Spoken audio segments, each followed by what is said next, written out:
Good morning, greetings, and welcome to The Bright Side, your nutritional program dedicated to the understanding of the vast world of nutrition and nutritional supplementation. I'm your host, Pharmacist Ben, nutritional pharmacist from Boulder, Colorado. I use nutritional supplements where other healthcare practitioners use toxic pharmaceutical drugs and sometimes deadly medical procedures. If you suspect that there are natural nutritional roads to your health and vitality and well-being, and to addressing your health challenges, whatever they may be, but you don't know where to begin, you have come to the right place. As you listen to The Bright Side every day, you are more and more in control of your body, you are more and more knowledgeable, and you know you can overcome any health challenge. That is why we are here every day on The Bright Side, helping clear up the sometimes confusing world of nutrition and nutritional supplementation. Over the last 30 years of practicing pharmacy, I have seen drug-free recoveries from diabetes, hypertension, obesity, skin diseases like psoriasis, eczema, rosacea, acne, digestive ailments, autoimmune issues of all kinds. Recoveries that by the standards of modern medicine can only be called a miracle, but what is in the world of the body, what is in the world of biology, standard operating procedure. Because the human biological system is a healing system, it's a regenerating system, it is designed divinely to heal and renew itself on a moment-to-moment basis. And while some folks may call that a miracle, it really is just the way the body works. If you have questions about health or nutrition or prescription drugs, we are here for you. We welcome your calls on The Bright Side at 844-236-6010, 844-236-6010. If you have questions about anything we're speaking about here today, or the longevity products or formulations, ingredients, skin health issues, skin care products.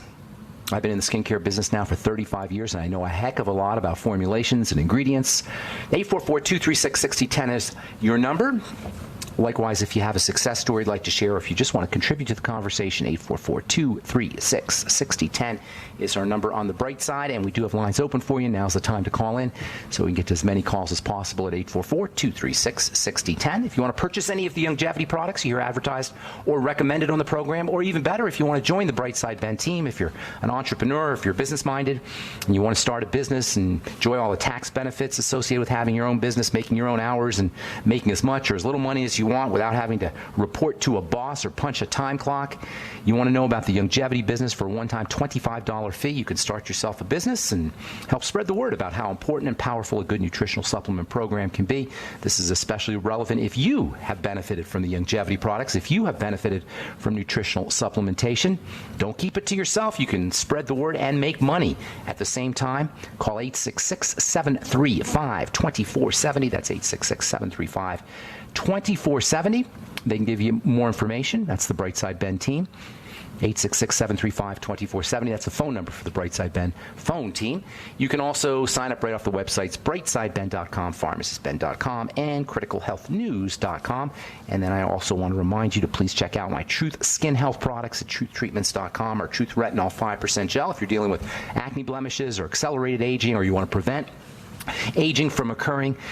Retinol drives the production of collagen, hyaluronic acid, connective tissue in the skin. Make your own hyaluronic acid. Make your own collagen. Drive the production out of the cells that make these kinds of fibers and connective tissue by using retinol and vitamin C. Retinol and vitamin C together in our Retinol 5% Gel, or just vitamin C in our Truth Balm, Truth Omega-6 Healing Cream, and Truth Serum. You can find out all about it at truthtreatments.com, truthtreatments.com.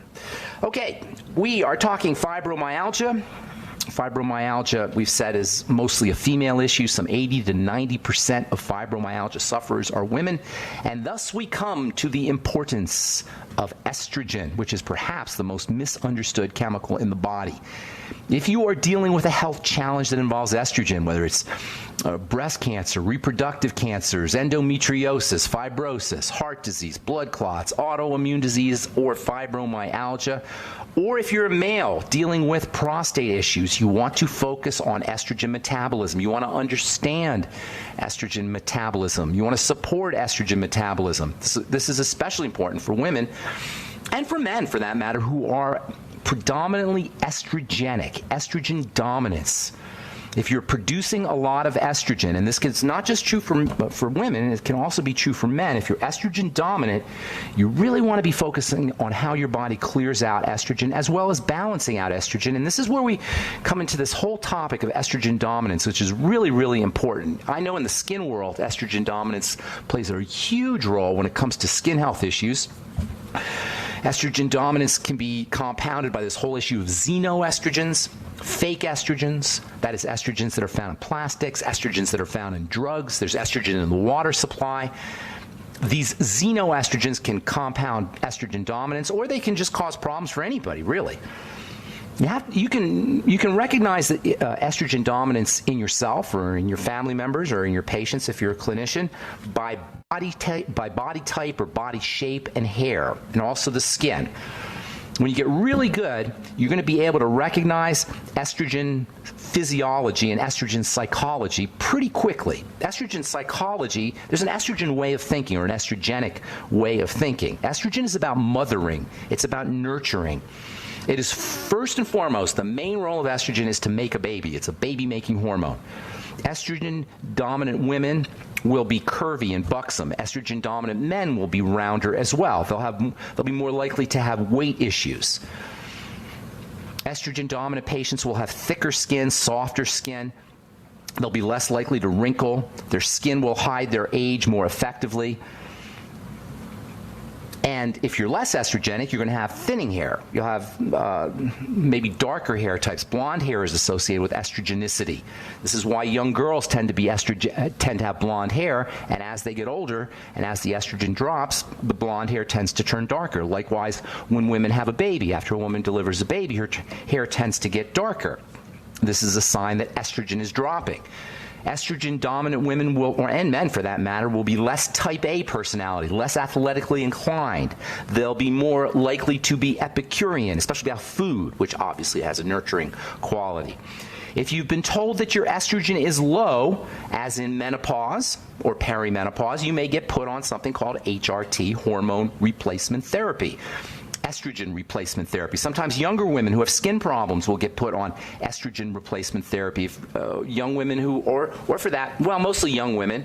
If young women are suffering from acne or oily skin, a lot of times dermatologists will put them on the birth control pill, estrogen pill.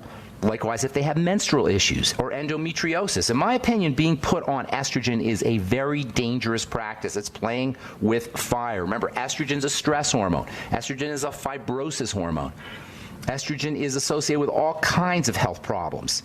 And to be put on an estrogen birth control pill or estrogen replacement therapy is it's really playing with fire. And all this makes sense when you understand the nature of estrogen as well as the importance of estrogen elimination and estrogen clearance. The list of side effects and toxicity associated with estrogen replacement or being medicated with estrogen as a treatment for your skin includes enlargement and tenderness of the breasts, fibrocystic breasts.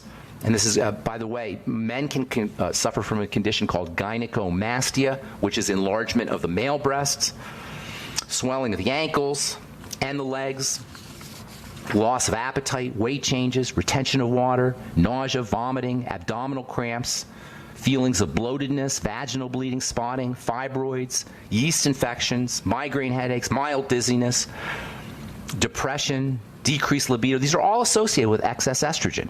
These are all the same kinds of issues that estrogen-dominant women confront as a result not of pharmacological treatment, but of an abundance of estrogen. If you are going to use hormone replacement with estrogen, it is really a good idea that you focus on your digestive system because remember, bile and probiotics and the intestine are key players in the elimination of estrogen. And getting estrogen out of your body quickly is super, super important. And if you start taking estrogen as a drug, this is obviously going to bombard the body with estrogen and overload the detox systems. If you're going to use estrogen, focus on the digestive system. It's so important. It's always important to focus on the digestive system, but especially if you're on estrogen replacement therapy. Use probiotics. Get on your nightly essence. Make sure you're supporting fat metabolism. Estrogen is a fat, and if you have any compromise in how your body processes fats, that can lead to not only an accumulation of estrogen, but remember, estrogen gets broken down into toxic metabolites, breakdown products. So that leads to an accumulation. That could lead to an accumulation of these toxic breakdown products as well. All right, we'll continue when we come back from our break. I'm Pharmacist Ben. You're listening to The Bright Side. We'll be back after this.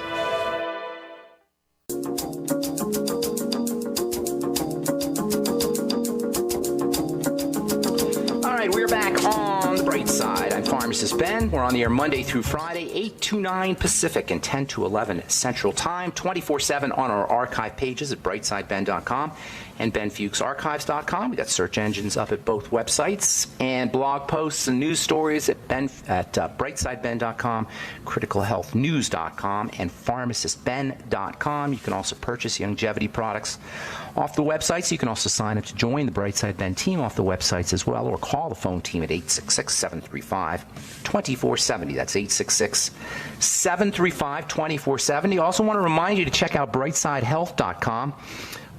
Got a whole bunch of new products at brightsidehealth.com, including a vegan protein powder. Also got a hemp salve up there, and also our CBD tincture made by Pure Hemp Botanicals.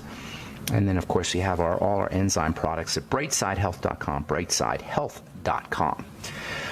Okay, so we're talking estrogen and fibromyalgia. Fibromyalgia is an estrogenic condition. Many health issues are estrogenic issues. Autoimmune diseases in particular are also estrogenic. Alzheimer's disease has an estrogenic component. Estrogen is a stress hormone. If you're taking estrogen as a hormone replacement, you got to be really, really careful. Some folks do get benefits. I will say some folks get benefits, but the toxicity and the side effects associated with this stress hormone, and make no mistake about it, estrogen is a stress hormone. It is also a fiber-inducing hormone, a fibrosis hormone.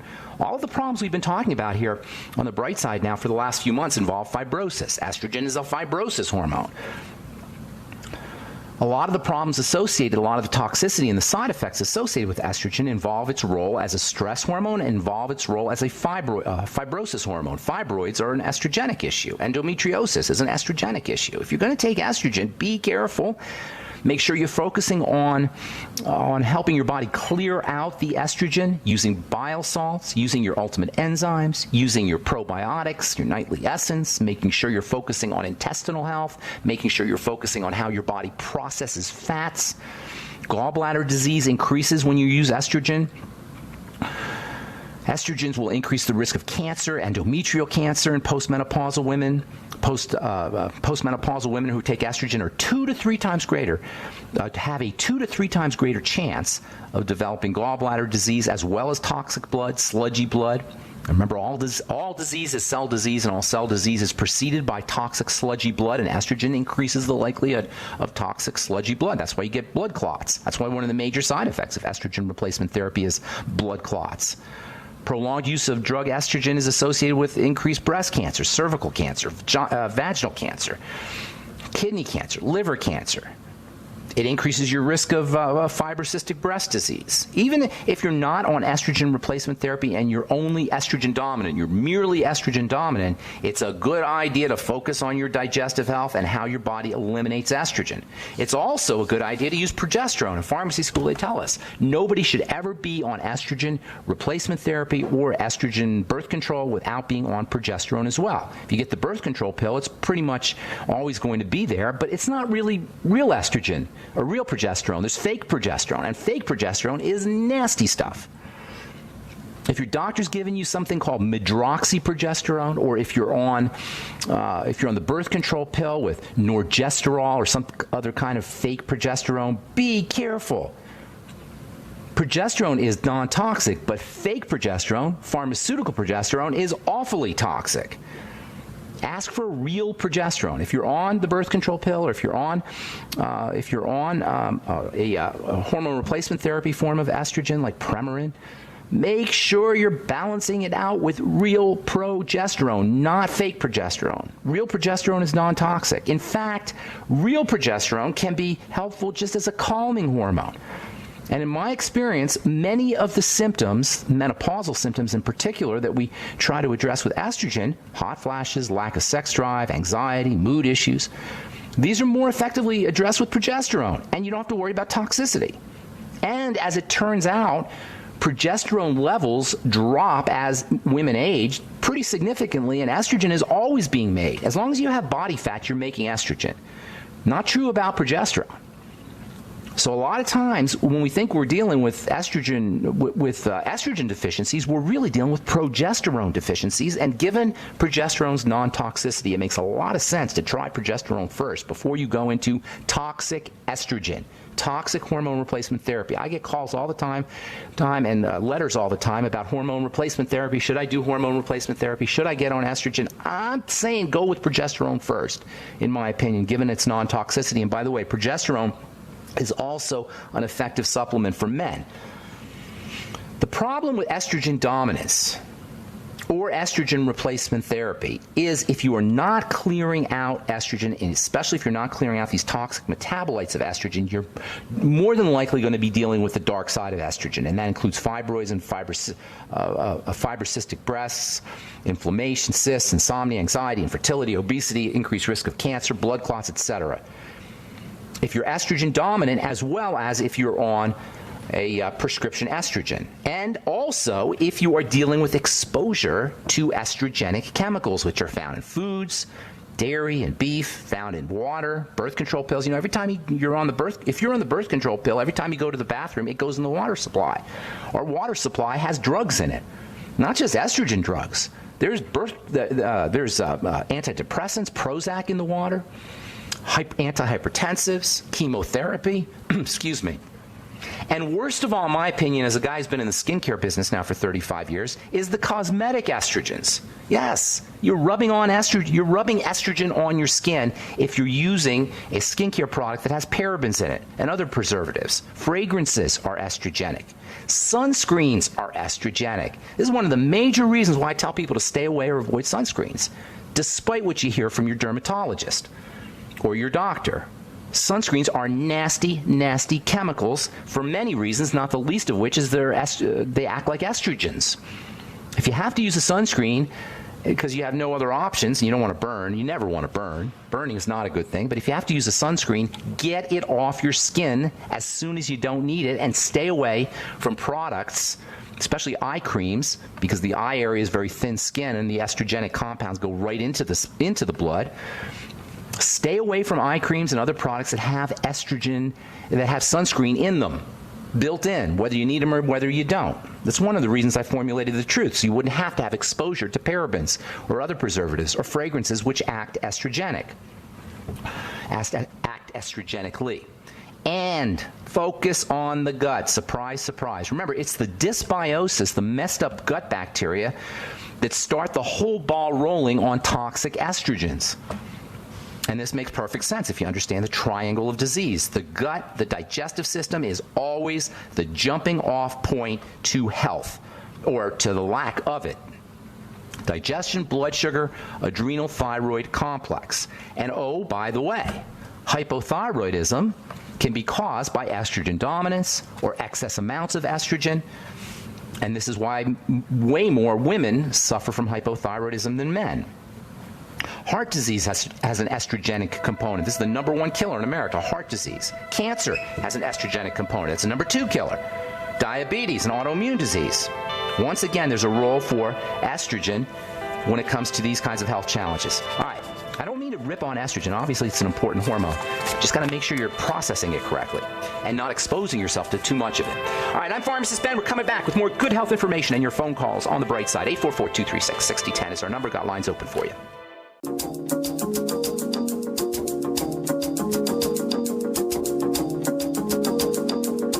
We are back on the bright side. I'm Pharmacist Ben. Tomorrow we will continue talking about fibromyalgia and estrogen and what you can do if you're dealing with estrogen dominance. There's some really cool supplements that you can take that help balance out estrogen. and help improve the clearance of estrogen. It's a question of balancing it out estrogen and also improving the elimination of estrogen if you're dealing with estrogen dominance or you're dealing with estrogenic health issues, fibromyalgia or fibrocystic breasts. Anytime you hear the word fibrosis, you want to think about estrogen. Anytime you hear a fiber issue or a connective tissue issue for that matter, estrogen is associated with inflammation of the connective tissue. Excess amounts of estrogen. We will continue talking about estrogen and progesterone and vitamin A and vitamin E and some other strategies. DIM, I3C. These are all great ways to help balance out estrogen. We will continue talking about that tomorrow on the bright side. All right, 844-236-6010 is our number, and we do have lines open for you. Hang on. If you're on hold, we'll get to you in just a moment. From the journal Nature Microbiology, Microbiomes, more influx in patients with inflammatory bowel disease. Patients with inflammatory bowel disease are more likely to see shifts in the makeup of the community of microbes in their gut than healthy people. This is so important. This is when I talk about the triangle of disease and the first point on the triangle of disease being the digestive system, what I really mean is the first point on the triangle of disease is the microbiome. The microbiome is the first place where the digestive system breaks down, and it occurs way early. It occurs if you have a cesarean section. It occurs if you're born cesarean section. It can occur even in the womb as you're being developed, as the fetus is being developed. And it certainly can get thrown out into chaos by the standard American diet, which begins way too early for most of us. If you're in your 50s and 60s or 40s or 50s and 60s, the chances are really, really good. The chances are way better than not that you're dealing with some kind of messed up microbiome. If you have inflammatory bowel disease, rest assured you've got a messed up microbiome, and it's just common sense. You don't need to read this article in Nature Microbiology to understand this, but it's just more scientific proof. From the journal, this is from Health Day, actually. Stress Buster, the same system that I love this. The same system that activates the stress response in your body also regulates breathing. But unlike most functions, which are hard or impossible to control, you can easily take control of your breathing. Have you heard this before? If you've been listening to The Bright Side for any more than 1 or 2 days, you know this is a fundamental concept when it comes to health on the bright side. When it comes to what I call the bright side philosophy. You can calm the body down quickly by breathing correctly. And because most of the diseases that we suffer from, most of the chronic degenerative diseases that we suffer from, have an element of a jacked up stress system, learning to calm the body down by breathing is so important. According to this article, there are 4 breathing exercises that you can learn to do in just minutes. Number 1, abdominal breathing. Put your hand over your belly. When you breathe air in right down to your belly, you're going to notice that your hand rises as you're breathing. Put your hand on your belly. You want to feel your hand go up if you're breathing correctly. That's called abdominal breathing. Number 2, breathing to a certain count. Breathe into a count of 3 or 4 or 5. Hold it, and then breathe out slightly. Now, personally, I believe, this is according to, these guys say to do, hold your breath. I don't believe in holding your breath. I like circular breathing. That's where you breathe in and then you breathe out. And you always want to breathe a little bit extra out than you do in. The relaxation response is activated on the exhale. The inhale actually activates the stress response. Oxygen is a stressful element. So the body activates its stress response. I don't want to say stress response. It's energizing response. If you're driving or if you're feeling tired when you're driving, you know how when you're driving late at night or if you're on the 3rd shift and you're coming home and you feel like nodding out when you're driving, then you want to focus on the inhalation. You get energized by the inhalation. If you put more, if you spend more time on the inhalation than the exhalation, you'll get energized. If you spend more time on the exhalation than the inhalation, you'll get relaxed. There's something called the breath of fire, where you really do a lot of inhalation and shallow exhalation. That really energizes you. Go like this, really fast, deep on the inhalation and then just quickly on the exhalation. 3-part breathing. Start by breathing deeply and then expelling all the air out of your lungs, and then with the next breath, imagine filling up the lower portion of your lungs with air first. I say go all the way down to your legs or your feet, And then finish up by filling the very top of your lungs with air. That's called three-part breathing. When done correctly, it's almost like a massage of your upper back and shoulders. Start by breathing in deeply, then expelling all of the air out of your lungs. Then with the next breath, imagine filling up the lower portions of your lungs first, then the chest, and then filling the very top of your lungs with air. That's called three-part breathing. And then ocean breathing. Close off the back of your throat as if you were breathing in through a straw, like that. If that makes sense to you. Close off the back of your throat as if you're breathing in through a straw, and you'll hear a very slight hissing sound, like that. As you breathe in and breathe out, this exercise should be done with your mouth closed, inhaling and exhaling through your nose. That's called ocean breathing because of the sound that it makes as you're breathing in. All right. I'm Pharmacist Ben. 844-236-6010 is our number. Let's go to Mary in Missouri. Missouri Mary, welcome to the bright side. Hi, I have been diagnosed with SIBO, and I don't want to take the Lipomax and all the... Hey, Mary, hang on. Sweetheart, hang on. You got a terrible connection there, and I don't know if it's... Is this better? Oh, yeah, much better. Much better.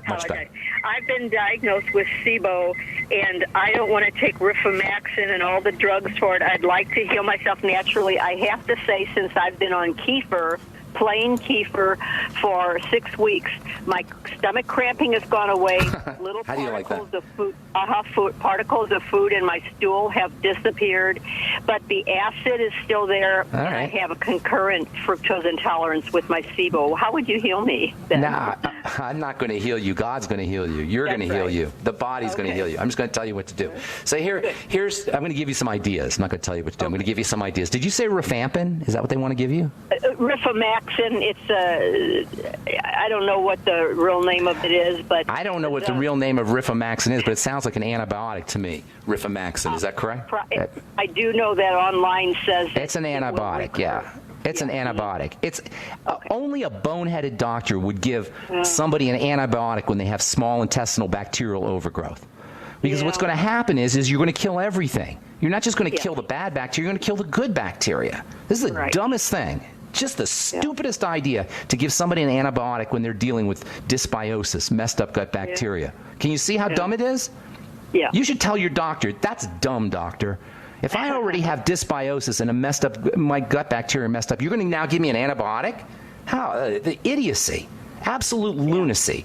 So you're on the right track with the kefir, but you're not missing a key point if you're still dealing with heartburn, and that is the elimination diet. That is eliminating problem foods. You're going to notice that your problems are worse when you eat certain foods. Stay on the kefir. Okay, stay on the kefir. I would be adding sauerkraut. I like fermented vegetables better than fermented dairy because you still can have a problem if you have a dairy issue, although the bacteria are helpful. But fermented veggies provide you with fiber, and if you're doing fermented cabbage also has its own wonderful soothing and healing qualities for the digestive tract. And then also you get nitrates and nitrites in the veggies, which can also help you improve the bacterial population or improve dysbiosis. Hang on, Mary. I'm going to finish up when we come back from our break. I'm Pharmacist Ben. You're listening to The Bright Side. We'll be back right after this.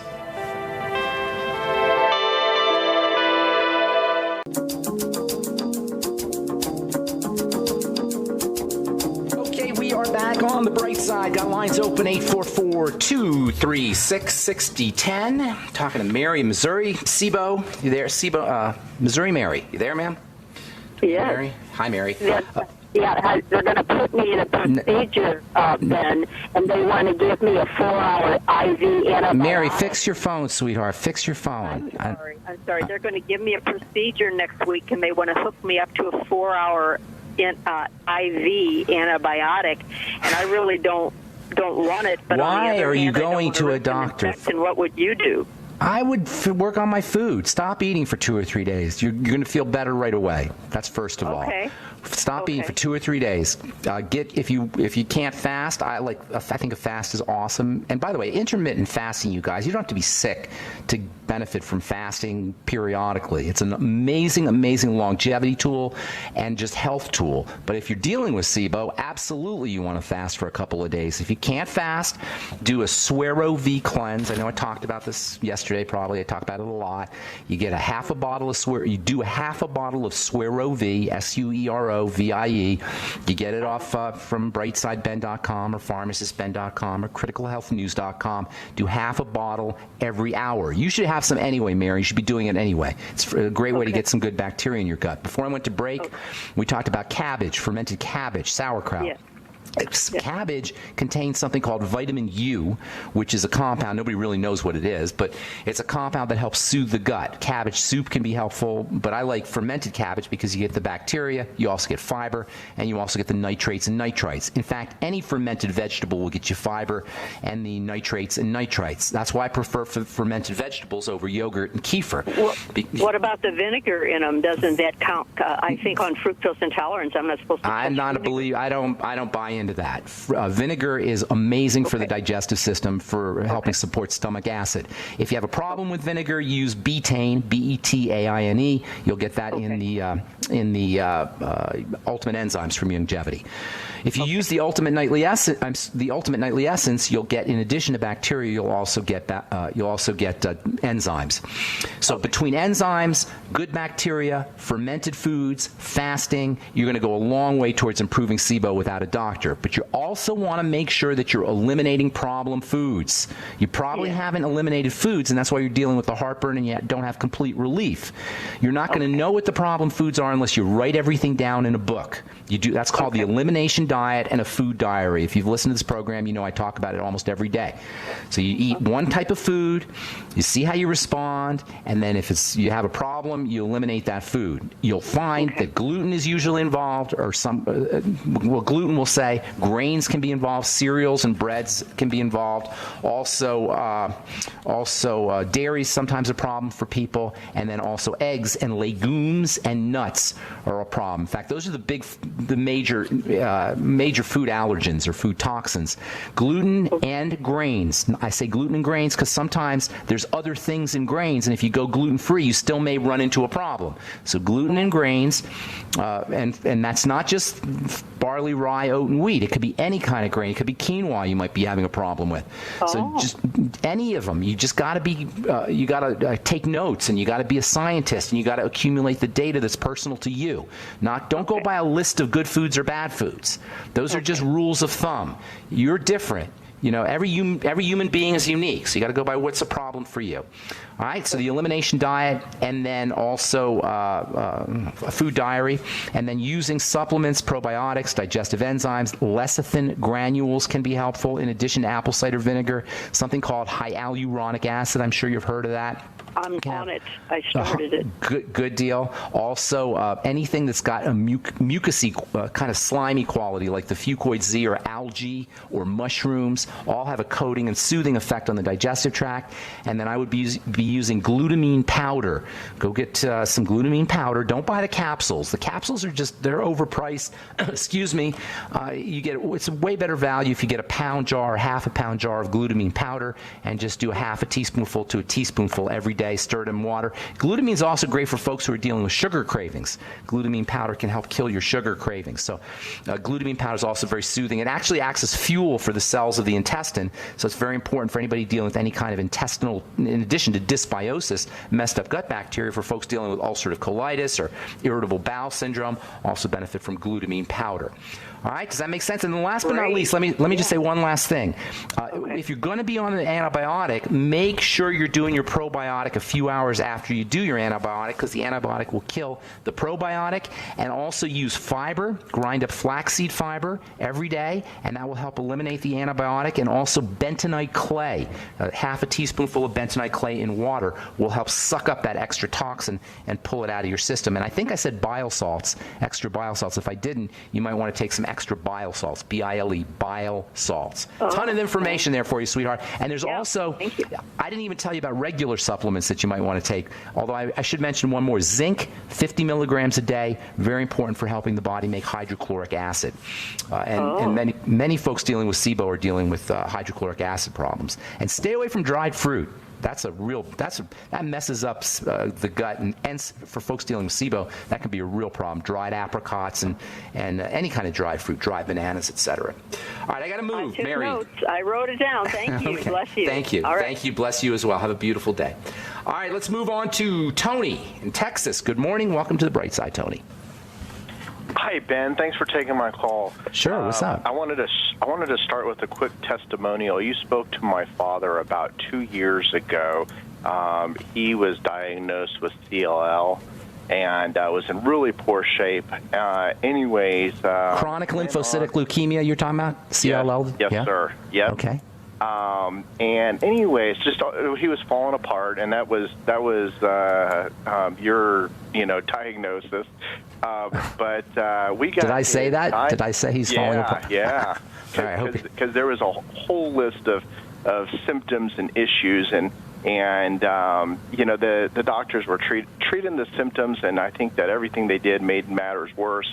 Anyways, he got on a diet. A few weeks later, he was doing the tangy tangerine. A few weeks later, feeling better, good enough that he started golfing again, which was nice. huge. Oh, that's awesome. Awesome. How's he doing now? Anyways, well, unfortunately, he's no longer with us. The doctors got the better of him, convinced him that he didn't need to worry about his diet. That the supplements were interfering with the drugs and everything, and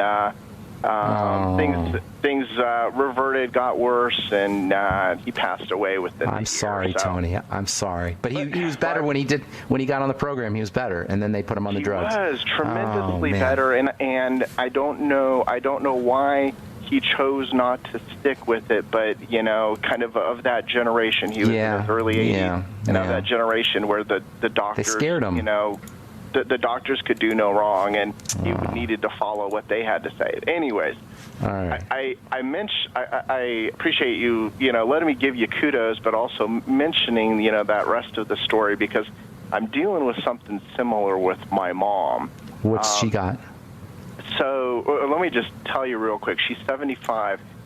She was a nurse for over 30 years in the neonatal intensive care unit, and very strong opinions of doctors, and they're not positive. Right. Having said that, now that she's dealing with her own issues, same as my father, the doctors could do no wrong, and she blindly accepts everything that they tell her. So that's kind of what we're dealing with here. What's her health issue? What does she have? So AFib. She had a heart attack a couple weeks ago. Drinker and a smoker. And, still a drinker and smoker? Yeah. Oh, yeah. The doctor told her that she should cut back her wine to just 1 or 2 glasses a day, and of course he told her to stop smoking, but that's easier said than done for her. But anyways, they tried treating it with Coumadin. medication. Where they gave her blood thinners? Well, she's on blood thinners, but she's on other stuff too to try to reset her.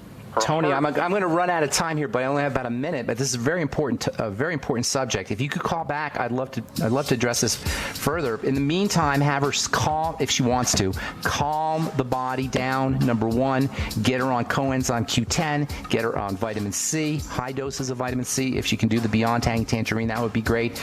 And then also the B complex, super duper important. Ask the doctor to give her a B12 shot. There's so many things she could do. If she's drinking and smoking. The drinking isn't as bad as the smoking, believe it or not. Right. There's just so many things you could do. AFib is not a reason to be medicated as serious as it is. Tony, I'm out of time, brother. Thanks for the kind words. I appreciate it. If you could call back, I'd love to address your issue on the air. Otherwise, send me an email, ben@ks